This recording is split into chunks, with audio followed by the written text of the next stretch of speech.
Inda wakwaShembe uzalo baba uNyathikazi. Baba uNyathikazi ke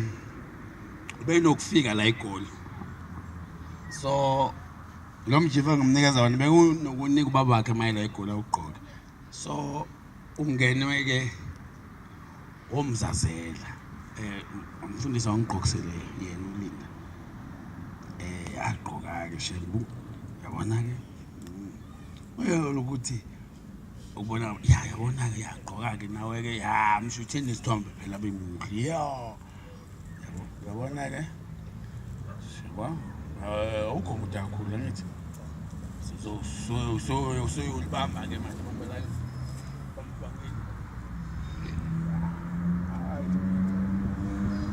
yabona ke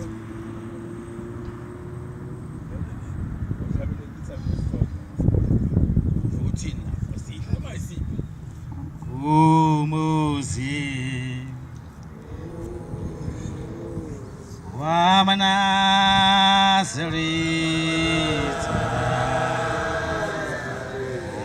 lapho apusia umuzi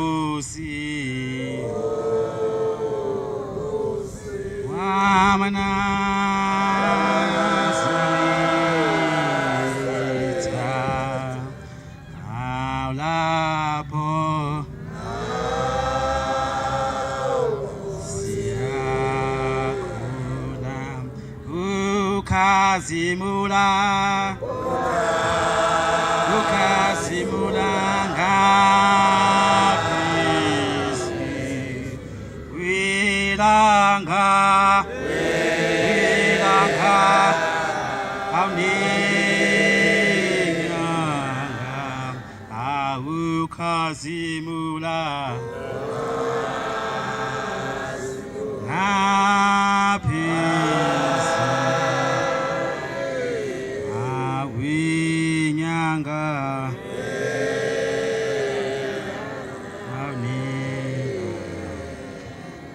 Amen.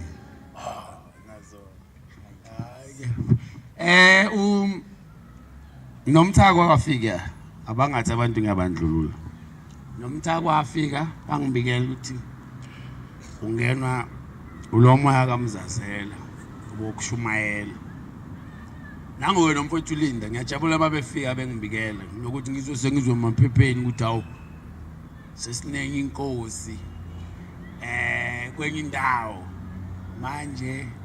uze ekhaya kuzekise mayizela uyale Vryheid ke lathi uyoshumayela khona umntaba sengisho ukuthi ke uzawuhamba ke Vryheid ke azikho imoto somhambisa ngehelicopter ngicabanga ukuthi ngizodonsa ihelicopter yami lapha ufonela umlungu ngoba alikho ibhanoyi liyakhona besimndizisa ke afike ke le eVryheid la yoshumela khona so lokho asimveka cha kuyinto enhle mama Nazareth ukubona ingane kaBhombela zihlangene zibambene lo mjiva lo ngimnikeza wona ubaba wakhe ubaba uNyathikazi benokufika la eGoli njalo maye ngivakashe bengugqokise yena ubaba uNyathikazi sengibona ukuthi ngoba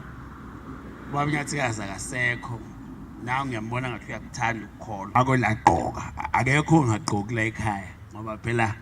uma ngikhuluma ngokuphakama ngikhuluma ngendaba ukuhlangana kobuNazaretha uma ngilo Galila abakhuluma ngaye noma